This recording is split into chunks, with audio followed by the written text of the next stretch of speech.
नमस्कार, स्वागत है आप सभी लोगों का। मैं हूं शैलेश कुमार, फैकल्टी उत्कर्ष सिविल सर्विसेज, और आप सभी का उत्कर्ष के ऑनलाइन प्लेटफॉर्म पर स्वागत करता हूं।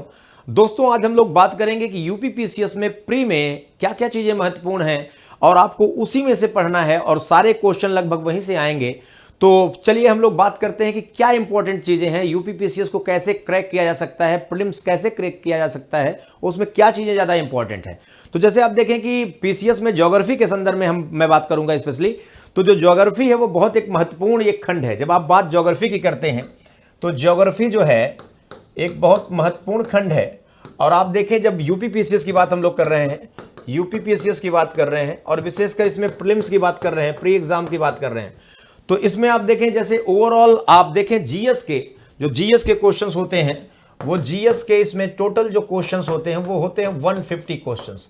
और इसमें आप देखें आउट ऑफ 150 क्वेश्चंस में जो ज्योग्राफी का सेक्शन है, जो ज्योग्राफी है उसमें से आप ये मान के चलें कि कम से कम 20 to 25 क्वेश्चंस जो है वो निश्चित तौर पर आते ही आते हैं और इससे भी ज़्यादा हो सकते हैं। और साथ साथ ये भी बहुत महत्वपूर्ण बात है कि ज्योग्राफी में जो क्वेश्चन आते ही हैं उसके साथ ज्योग्राफी के नॉलेज का इस्तेमाल करके जो आप एनवायरमेंट इकोलॉजी के क्वेश्चन सही कर सकते हैं, वो भी बहुत महत्वपूर्ण बात है। और इसके साथ साथ कृषि एक ऐसा सेक्शन है जो ज्योग्राफी के साथ इकोनॉमी में भी है, तो इकोनॉमी वाला जो सेक्शन है वो भी इंपॉर्टेंट है, बट उसके लिए कृषि के लिए आपको ज्योग्राफी की भी क्या है नॉलेज होनी बहुत ज़रूरी है। तो अब आप इसमें देखें कि जैसे जब आप प्रीलिम्स की बात करेंगे तो क्वेश्चंस इसमें एक्चुअली जो होंगे वो क्वेश्चंस दोनों होते हैं, फैक्चुअल भी होते हैं, फैक्चुअल क्वेश्चंस भी होते हैं, और उसके बाद जो आप देखें कि जो कॉन्सेप्चुअल क्वेश्चन भी होते हैं, है ना। तो फैक्चुअल क्वेश्चंस भी हैं और कॉन्सेप्चुअल क्वेश्चंस भी हैं, दोनों होते हैं।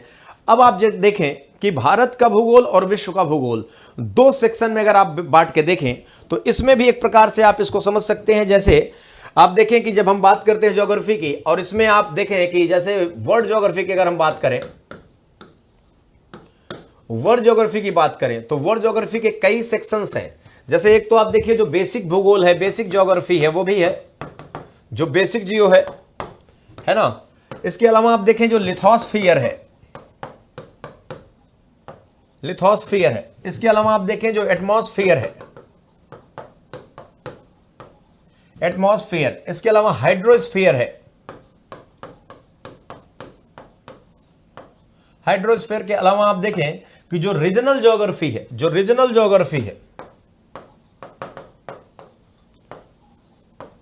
वो बहुत इंपॉर्टेंट एरिया है। और ये वाले जो एरिया है आपका, ये काफी कुछ मैपिंग से आप देखिए, मैपिंग से काफी कुछ रिलेटेड है। तो यहां अगर आप देखें कि विश्व के भूगोल की बात करें तो प्रश्न तो देखिए सब जगह से आते हैं, लेकिन जैसे कुछ एरियाज हैं जहां बहुत इंपॉर्टेंट एरियाज हैं। जब आप रीजनल ज्योग्राफी की बात करते हैं तो रीजनल ज्योग्राफी में विभिन्न जो कॉन्टिनेंट्स हैं, जो कॉन्टिनेंट्स हैं, आप देखें कि जब कॉन्टिनेंट्स की बात करेंगे हम तो कॉन्टिनेंट से रिलेटेड सारी चीजें, पर्वत, पठार, मैदान, विभिन्न महाद्वीपों में जो घास के मैदान हैं उसमें शीतोष्ण घास के मैदान देख लीजिए, उसमें जो आपके उष्णकटिबंधीय घास के मैदान देख लीजिए, वो एरियाज बड़े इंपॉर्टेंट हैं। वहां से बहुत सारी चीजें सूचियों को सुमेलित करने के लिए दे देता है। जैसे मान लीजिए 4 देश दे दिया और 4 घास के मैदान दे दिया, या महाद्वीप दे दिया, घास के मैदान दे दिया, उनको सुमेलित करने के लिए अलग अलग देशों का नाम दे दिया, और आपको पर्वत दे दिया, उनको सुमेलित करने के लिए दे दिया। उसके अलावा विभिन्न महाद्वीपों में कौन कौन से महत्वपूर्ण ज्वालामुखी के संदर्भ में है, किन देशों में कैसे ज्वालामुखी हैं, कौन सा कैसे सुमेलित करने के लिए दे दिया।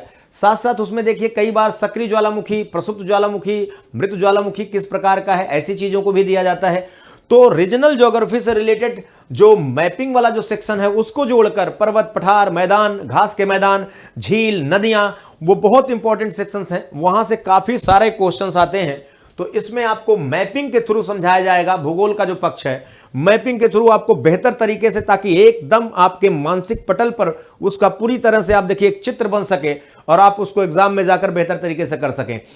तो ये बहुत इंपॉर्टेंट एरिया है जिसको हम लोग कवर करेंगे, बेहतर तरीके से कवर करेंगे ताकि आप कभी ना भूलें।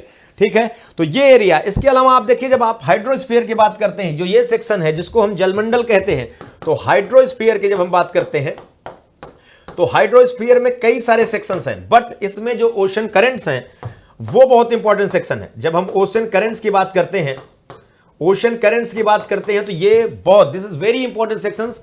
और आप देखें किसी भी एग्जाम की बात करें, जब हम यहां पीसीएस की भी बात कर रहे हैं, खासकर यूपी पीसीएस की बात, तो महासागरीय धाराओं से संबंधित बहुत सारे प्रश्न पूछे गए हैं। उनके उत्पत्ति के संदर्भ में पूछा गया है, उनका क्षेत्र, किस क्षेत्र में कौन सी धारा चलती है, किस महासागर में कौन सी, ठंडी या गर्म जो है वो पूछा जाता है। तो महासागरीय धाराओं के संदर्भ में इनके प्रभावों पर भी प्रीलिम्स में प्रश्न पूछे गए हैं। तो इन धाराओं से हाइड्रोस्फीयर में महासागरीय धाराएं जो है सबसे महत्वपूर्ण क्षेत्र हैं, वहां से क्वेश्चन बहुत ज्यादा आते हैं, उसको आपको ध्यान देना है। इसके अलावा हाइड्रोस्फीयर वाला जो सेक्शन है उसमें जो सैलिनिटी वाला एरिया है, जो लवणता है, लवणता से क्वेश्चन काफी बनते हैं, विभिन्न क्षेत्रों में दे देगा। लवणता जो है, उस लवणता के क्रम में कितनी लवणता पाई जाती है, आप देखिए बार बार वान जो लेक है टर्की में बार बार पूछा जाता है, मृत सागर में लवणता बार बार पूछी जाती है, कई बार एग्जाम में मतलब पूछा गया है। तो लवणता वाला सेक्शन बहुत इंपॉर्टेंट है। फिर आप देखें जो टाइड और एब है, टाइड एंड एब, जो ज्वार और भाटा वाला सेक्शन है वो भी काफी महत्वपूर्ण सेक्शन है, वहां से भी जो है प्रश्न पूछे जाते हैं। और जो विभिन्न महासागरीय जो नितल हैं उनके उच्चावच से, यानी किस सागर में कौन सा ट्रेंच पाया गया, कौन सा आप देख लीजिए उसमें द्वीप पाया गया, किस क्षेत्र में है, पूरब है, पश्चिम है, उत्तर है, दक्षिण है, लोकेशन बेस्ड, यानी महासागरों में जो भी उच्चावच हैं, है ना, वो प्रश्न वहां से काफी ज्यादा पूछे जाते हैं। तो उसको भी हम लोग जो है मैपिंग के थ्रू भी कवर करेंगे, उसको थियरेटिकल ढंग से भी आपको बताया जाएगा, उसमें कॉन्सेप्ट बेस्ड भी क्वेश्चन आप कर पाएंगे, और जो फैक्चुअल डिटेलिंग होगी उसके लिए आप एकदम पूरी तरह से बेफिक्र रहें, वो आपको पूरी तरह से डील किया जाएगा। इसके अलावा जब हम एटमॉस्फेयर सेक्शन की बात करते हैं तो दिस इज वेरी कॉन्सेप्चुअल। जब हम एटमॉस्फेयर की बात करते हैं ज्योग्राफी में तो ये बहुत कॉन्सेप्चुअल सेक्शन, इसमें से अवधारणात्मक प्रश्न बहुत ज्यादा होते हैं। जैसे आप देखें कि चक्रवातों के संदर्भ में जो साइक्लोन है वहां से बहुत सारे क्वेश्चंस ऐसे हैं जो बहुत ज्यादा कॉन्सेप्चुअल हैं। साइक्लोन्स के अलावा आप देखें कि जो ह्यूमिडिटी वाला सेक्शन है, प्रेसिपिटेशन वाला सेक्शन है, वर्षा जिसको हम कहते हैं, विभिन्न वर्षा के प्रकार हैं, उन सब से कहां किस क्षेत्र में किस प्रकार की वर्षा, वहां से बहुत अच्छे खासे प्रश्न पूछे जाते हैं। तो ये जो सेक्शन है जो वायुमंडल वाला, वो बहुत ज्यादा कॉन्सेप्चुअल एरियाज है, और वो काफी कुछ करंट बेस्ड भी, जैसे जो कोई घटना हुई है जलवायु, आप समझें कि जो जलवायु बेस्ड घटना है, जलवायु आधारित है, वो भी वायुमंडल से जोड़कर काफी कुछ पूछा जाता है। तो ये बहुत महत्वपूर्ण सेक्शन है, और ये कॉन्सेप्चुअल, जैसे मैंने कहा, यहां कॉन्सेप्ट को एकदम क्लियर रखना है, ऐसे क्षेत्र से प्रश्न यहां से आते हैं। इसके अलावा लिथोस्फीयर की जब हमने बात की तो लिथोस्फीयर ये कॉन्टिनेंट से काफी कुछ जुड़ता है, यानी रीजनल ज्योग्राफी जो है, जो यहां आप रीजनल ज्योग्राफी हमने कहा विभिन्न महाद्वीपों को जोड़कर हम लोग अध्ययन करेंगे, उसको अगर आप थ्योरेटिकली देखें तो आप यहां से उसको लिथोस्फीयर से जोड़ सकते हैं। इसमें भूकंप हो गया, ज्वालामुखी हो गया, इसमें पर्वत निर्माण की चीजें हो गई, यहां से चट्टान हो गई, किस प्रकार के चट्टान कैसे क्या, ये सारी चीजें यहां से कवर हो जाएंगी। और जो बेसिक ज्योग्राफी है ये बहुत बेसिक सेक्शन है, जिसमें अक्षांश देशांतर से संबंधित आप देखिए, ऋतु परिवर्तन से संबंधित प्रश्न आप देखिए। तो ये सेक्शन क्या है, कोई जो आप लिखिए ब्रह्मांड या सौरमंडल में कोई नई घटना से संबंधित बात हुई, करंट से जोड़कर यहां से उसको पूछा जा सकता है। तो ये भी क्या है, एक इंपॉर्टेंट सेक्शन है। अब आते हैं, बात करते हैं हम लोग इंडियन ज्योग्राफी की। तो जब इंडियन ज्योग्राफी की बात करेंगे इंडियन ज्योग्राफी की, तो इंडियन ज्योग्राफी क्या है, ये बहुत महत्वपूर्ण एरिया है। यहां कुछ सेक्शंस बहुत महत्वपूर्ण हैं। जैसे अगर आप देखें तो जो ये मॉनसून वाला सेक्शन है, यहां से कॉन्सेप्ट बेस्ड क्वेश्चन बहुत आते हैं। तो यहां से कॉन्सेप्ट जो है बेस्ड क्वेश्चंस जो है वो बहुत ज्यादा आते हैं।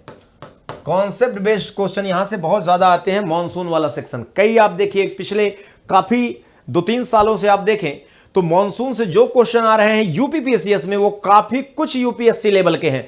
तो आपको एक कदम आगे बढ़कर सोचना पड़ेगा, केवल वन लाइनर से आप काम चलने वाला नहीं है यूपीपीएससीएस में। तो आप आए और उस चीज को आप खुद ही समझेंगे कि हाँ, क्लासरूम में हमारे कैसे चीजें अलग ढंग से कराई जाएंगी, और आपको निश्चित तौर पर उसका लाभ होगा। तो मॉनसून जो ये है, this is very important and conceptual section in Indian geography, और ये बहुत इंपॉर्टेंट है। तो इसको आप देखें। इसके अलावा आप देखें जो रिवर्स हैं, यानी जिसको हम ड्रेनेज कहते हैं, ड्रेनेज जो पैटर्न या सिस्टम जो है, उसमें आप देखिए जैसे सहायक नदियों को दे दिया, कौन किसकी सहायक नदियां हैं, कहां से निकलती है, कहां गिरती है, एस्चुरी बनाती है, डेल्टा बनाती है, डेल्टा के कैसा प्रकार है डेल्टा का। तो रिवर से संबंधित बहुत सारे क्वेश्चन हैं जो निश्चित तौर पर पूछे जाते हैं। उन सेक्शन पर आपको मेहनत करना होगा, इसको आप देखिए। इसके अलावा जो जियोमॉर्फोलॉजी है, आप कह लीजिए जो फिजिकल डिवीजन है, इंडिया का जो फिजिकल डिवीजन है वो आप देखें बहुत इंपॉर्टेंट है। फिजिकल डिवीजन वाला जो सेक्शन है वो this is very important section जो फिजिकल डिवीजन है। तो फिजिकल डिवीजन को आप देखें और वहां से बहुत इंपॉर्टेंट सेक्शन है, यहां से आप इसको जोड़कर देख सकते हैं। फिजिकल डिवीजन से जो है क्वेश्चंस बनते हैं और उसमें आप देखिए पर्वत, पठार, मैदान, दर्रे या तमाम इस प्रकार की जो चीजें हैं वो भी कवर की जाती हैं, उसको ध्यान में रखना है। तो ये बहुत इंपॉर्टेंट है। इसके अलावा आप देखें फिजिकल डिवीजन के आगे आप चलेंगे, आप बढ़ेंगे तो देखेंगे जो एग्रीकल्चर वाला सेक्शन है वो बहुत इंपॉर्टेंट। और जो एग्रीकल्चर वाला सेक्शन है ये चूंकि ज्योग्राफी के साथ साथ प्लस जो है इकोनॉमी में भी जुड़ता है, इकोनॉमी में भी जुड़ता है, इन्वायरमेंट से भी काफी कुछ कनेक्टेड है। तो ये बहुत इंपॉर्टेंट सेक्शन है। और इसमें आप देखिए चाहे आप विभिन्न प्रकार की फसलों की बात करें, फसलों की किस्मों की भी बात कर लें, ठीक है, ऋतुओं की बात करें तमाम फसलों के संबंध में, तो बहुत ही इंपॉर्टेंट है। और इसके साथ साथ आप इसमें जोड़ लें जो सॉइल वाला एरिया है, जो सॉइल वाला है कि विभिन्न प्रकार की सॉइल, उसमें क्या पाया जाता है, कौन से किस रंग की है, कहां पाई जाती है, कोई विशेषता है। जैसे आप देखिए कि काली मृदा में जल धारण करने की क्षमता बहुत ज्यादा है, बहुत ज्यादा पूछा है। उसको आप देखिए सेल्फ प्लाउड या स्वतः जुती हुई मृदा भी कहते हैं, है ना। बहुत इंपॉर्टेंट जो है सेक्शन है मृदा के संदर्भ में। लैटराइट मृदा से क्या रंग है, क्या क्या होता है, 4-5 विशेषता, चार विशेषता देकर उसके बारे में पूछा गया है। तो बहुत इंपॉर्टेंट सेक्शन है। सॉइल वाला भी वहां से प्रश्न जो है आपको आते हैं, मिलते हैं। इसके अलावा आप देखें कि तमाम जो जनजातियां हैं वहां से भी प्रश्न भारत में भारत वाले सेक्शन से काफी पूछे जाते हैं। और साथ साथ इंडस्ट्री, ट्रांसपोर्ट, ये जो एरियाज हैं उन एरियाज से भी जो है प्रश्न जो है लगातार पूछे जा रहे हैं। तो इंडस्ट्री हो गया, जो आपका ट्रांसपोर्ट हो गया, ट्रांसपोर्ट जो है वो काफी कुछ करंट रिलेटेड भी है। तो आपको ट्रेडिशनल के साथ साथ ये भी ध्यान देना है कि जो ट्रेडिशनल है उसके साथ साथ प्लस जो करंट सेक्शन है, जो करंट सेक्शन है उसको जोड़कर देखिए वहां से प्रश्न पूछे जाते हैं। तो उसको आपको पूरी तरह से कवर करना है। तो इसलिए पूरी तरह से ध्यान रखिए कि आपको करंट संबंधित चीजें भी, जो भूगोल से संबंधित हैं उसको भी, जो ट्रेडिशनल है उसको भी, कॉन्सेप्ट बेस्ड, और साथ साथ जो फैक्ट्स है, यहां से कुछ भी बाहर नहीं जाएगा, मैप बेस्ड स्टडी भी कराई जाएगी। तो इस वजह से आपको कहा जा रहा है कि बार बार कि अगर आपको देखना है तो आप आए, उत्कर्ष में इस गुणवत्ता को जांच सकते हैं हमारे साथ। तो आपको उसको निश्चित तौर पर आपको उसका लाभ मिलेगा, निश्चित तौर पर लाभ मिलेगा। चलिए इसके बाद आप देखिए कि बहुत ही महत्वपूर्ण सूचना आपके लिए, जैसा कि आप देख पा रहे हैं कि अगर आप आईएएस और पीसीएस, यूपीपीसीएस जैसे सिविल सर्विसेज की मजबूत और एफोर्डेबल तैयारी करना चाहते हैं तो उत्कर्ष ऐप पर चल रहे जो न्यू ईयर महाधमाका है उस ऑफर का आप लाभ उठाइए। और आपको यहां हर कोर्सेज जो भी यूपीपीसीएस और यूपीएससी से जुड़े हैं उसमें 90% तक ऑफ, यहां आप देख सकते हैं 90% तक ऑफ आपको प्राप्त होगा। और उत्कर्ष ऐप के सभी कोर्सेज और टेस्ट सीरीज जो है वो विख्यात और अनुभवी शिक्षकों द्वारा तैयार किए गए हैं, जो निश्चित तौर पर आपके लिए लाभदायक सिद्ध होंगे। लेकिन ध्यान रहे ऑफर सिर्फ 2 जनवरी तक है, इसलिए बॉक्स जो नीचे है कमेंट बॉक्स, उसमें लिंक जो दिया गया है तुरंत जाइए, क्लिक करिए, उसका लाभ उठाइए और अपनी तैयारी को एक्सपर्ट्स के साथ, जिन्होंने सैकड़ों छात्रों का जीवन बनाया है, उनके साथ आप जुड़िए। बहुत बहुत धन्यवाद।